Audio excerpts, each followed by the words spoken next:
નમસ્કાર વિદ્યાર્થી મિત્રો, સ્વાગત છે તમારું આજના આ નવા વિડીયોમાં. અને આજે આપણે આ વિડીયોમાં 1773નો કાયદો, જેને રેગ્યુલેટિંગ એક્ટ અથવા તો નિયામક ધારો કહેવામાં આવે છે, તેના 25 મોસ્ટ આઈએમપી એમસીક્યુ જોવાના છે. માટે વિડીયોને અંત સુધી જરૂર જોજો. અને જો તમે ચેનલ ઉપર નવા આવતા હોય તો ચેનલને પણ સબસ્ક્રાઇબ જરૂરથી કરી લેજો, જેથી આ ચેનલ પર તમને બંધારણના તમામ વિડીયો મળતા રહેવાના છે. તો હાલો અમે શરૂ કરીએ વિડીયોને. પહેલો પ્રશ્ન, 1773નો રેગ્યુલેટિંગ એક્ટ કોના સમયમાં પસાર થયો હતો? તો વોરેન હેસ્ટિંગ, ઓપ્શન બી જવાબ સાચો આવશે.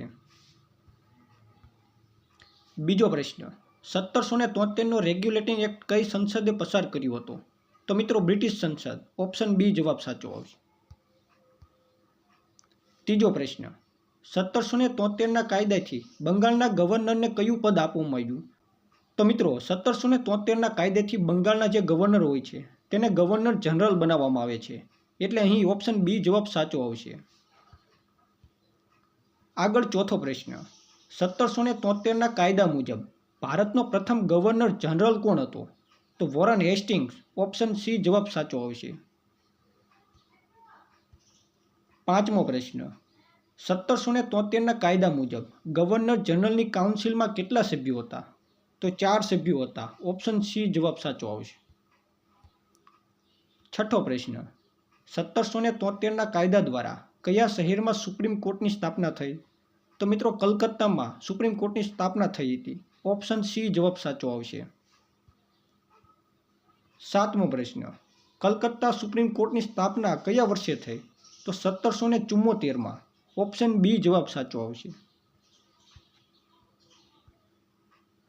આગળ આઠમો પ્રશ્ન, 1773ના કાયદા દ્વારા બ્રિટિશ સરકારે કઈ કંપની પર નિયંત્રણ વધાર્યું?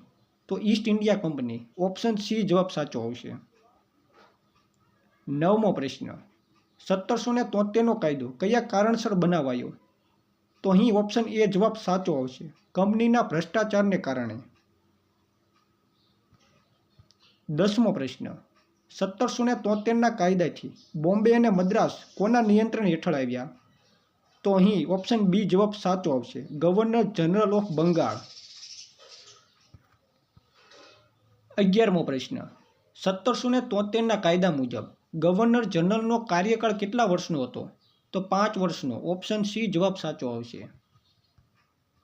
12મો પ્રશ્ન, 1773નો કાયદો ભારતના બંધારણીય ઇતિહાસમાં શું માનવામાં આવે છે? તો મિત્રો પ્રથમ બંધારણીય કાયદો માનવામાં આવે છે, ઓપ્શન બી જવાબ સાચો આવશે. 13મો પ્રશ્ન, 1773ના કાયદા મુજબ કંપનીના ડિરેક્ટરોનો કાર્યકાળ કેટલા વર્ષનો હતો? તો 4 વર્ષનો હતો, ઓપ્શન સી જવાબ સાચો આવશે. 14મો પ્રશ્ન, કલકત્તા સુપ્રીમ કોર્ટમાં કેટલા ન્યાયાધીશો હતા? તો અહીં ઓપ્શન સી જવાબ સાચો આવશે, 4 ન્યાયાધીશો હતા. 15મો પ્રશ્ન, સુપ્રીમ કોર્ટના પ્રથમ મુખ્ય ન્યાયાધીશ કોણ હતા? તો એલિજા ઇમ્પે, ઓપ્શન એ જવાબ સાચો આવશે. 16મો પ્રશ્ન, 1773ના કાયદા પહેલા બંગાળનો ગવર્નર કોણ હતો? તો ઓપ્શન બી વોરેન હેસ્ટિંગ.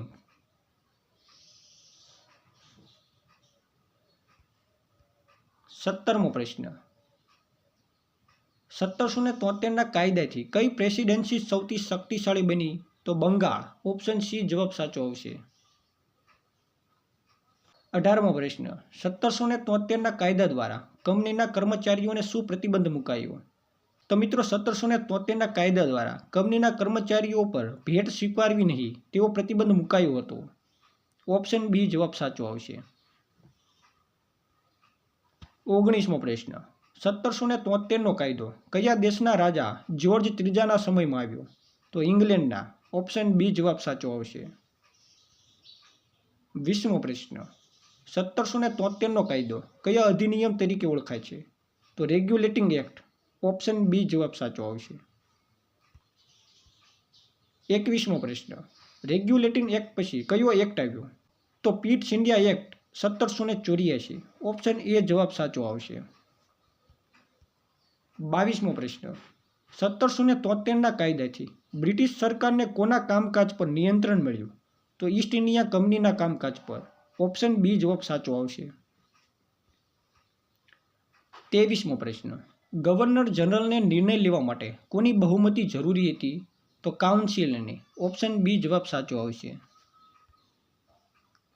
24મો પ્રશ્ન. 1773ના કાયદા મુજબ કંપનીએ પોતાની આવક ખર્ચની માહિતી કોને આપવી? તો બ્રિટિશ સંસદને આપવી. ઓપ્શન બી જવાબ સાચો આવશે. અને છેલ્લે 25મો પ્રશ્ન. 1773નો કાયદો કયા ક્ષેત્રમાં સુધારાના ઉદ્દેશ્યથી બનાવાયો હતો? તો પ્રશાસનના. ઓપ્શન સી જવાબ સાચો આવશે. તો વિદ્યાર્થી મિત્રો, આ હતા 1773ના રેગ્યુલેટિંગ એક્ટના 25 મહત્વના MCQ. જો આ વિડીયો તમને ગમ્યો હોય તો વિડીયોને લાઇક કરી દેજો અને તમારા મિત્રો સાથે શેર પણ જરૂર કરી દેજો, જેથી તેમને પણ આ વિડીયો ઉપયોગી બને.